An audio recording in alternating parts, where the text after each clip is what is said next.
sur un autre plan, Monsieur Collomb, les États-Unis et Cuba ont repris leurs relations diplomatiques rompues en 61. Quelle a été votre réaction par rapport à ce changement de cap subi et qu'est-ce qui dicte ce virage à 180 degrés? L'ex-ministre US Hillary Clinton avait déjà indiqué publiquement qu'elle considérait que les sanctions, le blocus économique de Cuba était un échec, que les États-Unis n'avaient pas réussi à faire plier Cuba. Oui. C'est donc l'indice d'une victoire de la résistance de Cuba, un pays que les États-Unis essayent de faire capituler depuis le début. Oui. Cette victoire, elle est due aussi à la solidarité de l'Amérique latine, à l'exception d'un ou deux pays de ce continent. Tous les pays étaient solidaires de Cuba et exigeaient que Washington arrête ce blocus. Et je pense que Obama a écouté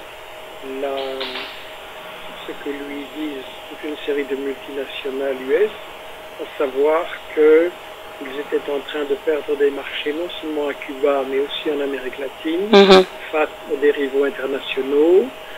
Il y a aussi l'idée que vous ne pouvez pas, en tant qu'États-Unis en déclin, je le répète, attaquer tous vos ennemis en même temps. Je pense aussi qu'Obama, qui n'est pas stupide, a réfléchi que si l'agression violente du blocus échouait, il fallait recourir à d'autres méthodes plus subtiles, ce que j'ai appelé dans différents articles le smart power, le pouvoir intelligent.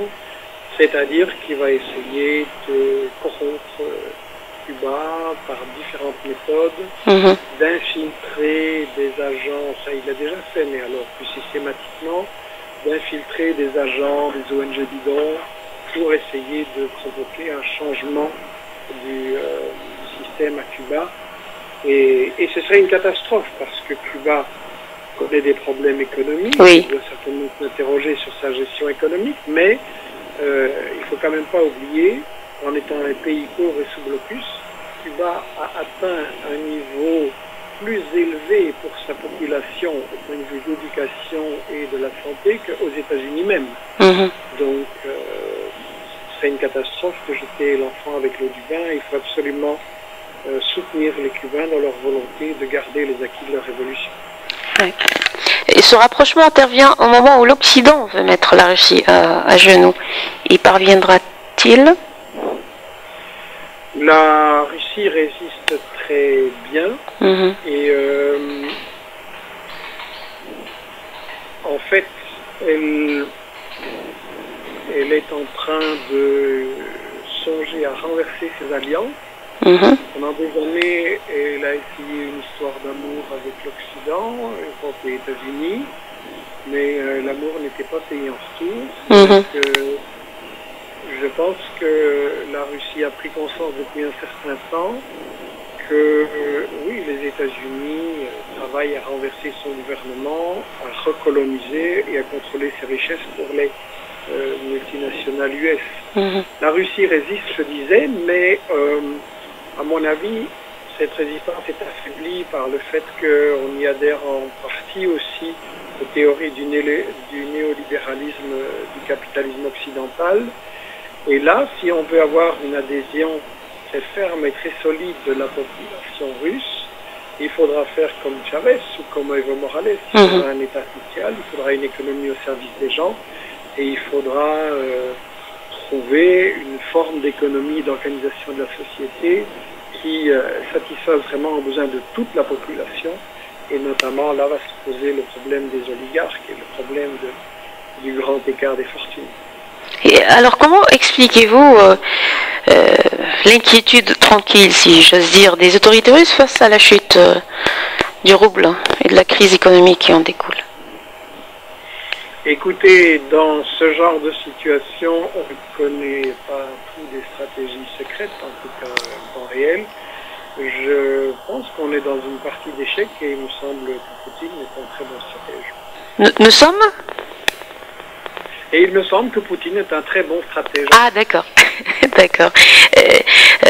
Justement, Poutine a ordonné au ministère de la Défense un plan de défense 2016-2020.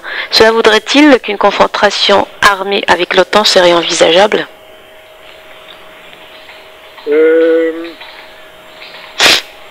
Écoutez, j'ai indiqué en 2000 dans mon livre Monopoly, sous-titre L'OTAN à la conquête du monde, que parmi les prochaines cibles de l'OTAN, on allait trouver, je cite, l'Irak, et à la page 102, prochaine cible de l'OTAN, Irak, Algérie, Congo et Moscou.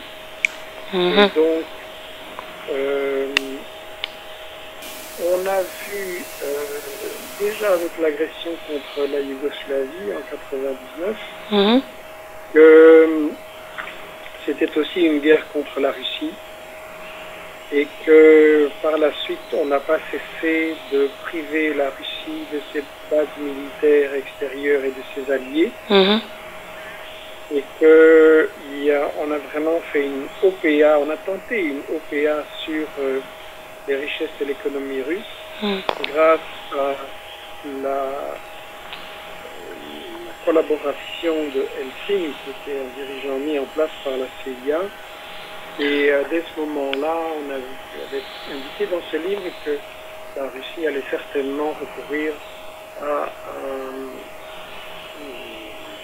gouvernement qui défendrait plus les intérêts du pays au lieu de les vendre, et c'est à ça qu'on assiste maintenant. L'OTAN elle-même est de plus en plus agressive pour encercler la Russie. Le système antimissile n'est absolument des États-Unis n'est pas du tout défensif, mais vise à permettre de pouvoir attaquer la Russie sans que celle-ci ait les moyens de riposter. Donc il est tout à fait logique que la Russie prépare sa défense.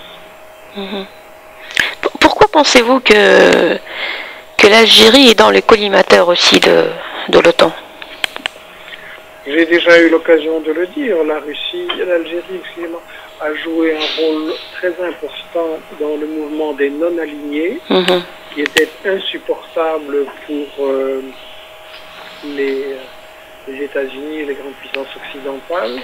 Cette idée que les pays du Sud puissent ne pas s'aligner, utiliser leurs richesses pour le bien-être de leur population, conclure des alliances, c'était insupportable pour les États-Unis. Le fait qu'il y ait un fort secteur public dans l'énergie en Algérie est en contradiction avec la volonté de Exxon, Chevron et toutes les multinationales occidentales, Shell, BP, etc., qui veulent contrôler toutes les richesses de la planète. Et les États-Unis aussi entendent briser la résistance du monde arabe. Donc effectivement, c'est un atlas un nationalisme résistant et progressiste. Ils s'en sont pris à Nasser, ils s'en sont pris à Kadhafi, ils essayent de détruire la Syrie. Donc, oui, l'Algérie est depuis un long moment une cible qui se fait par des méthodes indirectes, par des agents. On l'a vu dans les années 90, on l'a vu aussi dans la période récente avec ce qui est arrivé au Mali, au Niger.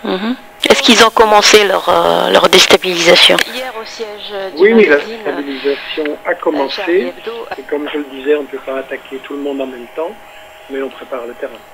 Il y a une petite chose que je voudrais vous dire, parce que je pense que ça serait bien de conclure là-dessus d'une façon générale, et je pense que on s'efforce de diviser les masses populaires en France et en Europe. Il y a une période où les gouvernements préparent des attaques sur le plan financier, sur le plan du mode de vie. On attaque les salaires, on attaque les pensions de retraite, on attaque les conditions de vie en général. Et pour ça, pour le faire passer, vous devez diviser. Donc, étant donné qu'une partie importante de la classe ouvrière dans nos pays est de confession musulmane, pour diviser, on utilise la stratégie qui consiste à répandre la peur.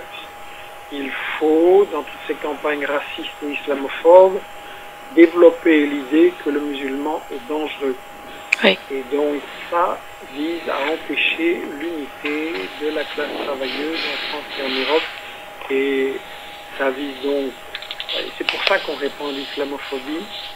C'est aussi une manière de justifier les attaques militaires contre toute une série de pays arabes.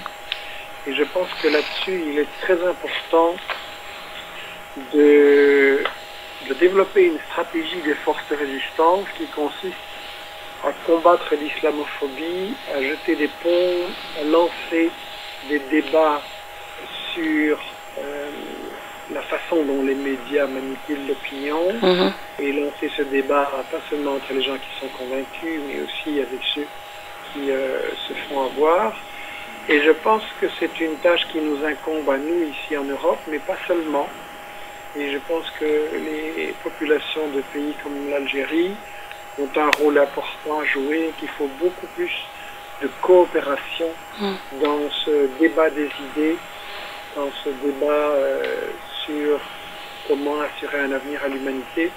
Et là, je pense que cette coopération est insuffisante et il faut qu'on se pose la question, qu'est-ce que nous pouvons faire là où nous sommes pour empêcher que cette culture de la haine, de la peur, de la guerre, et au contraire développer une culture de tolérance, et de paix et de démocratie pour la justice sociale.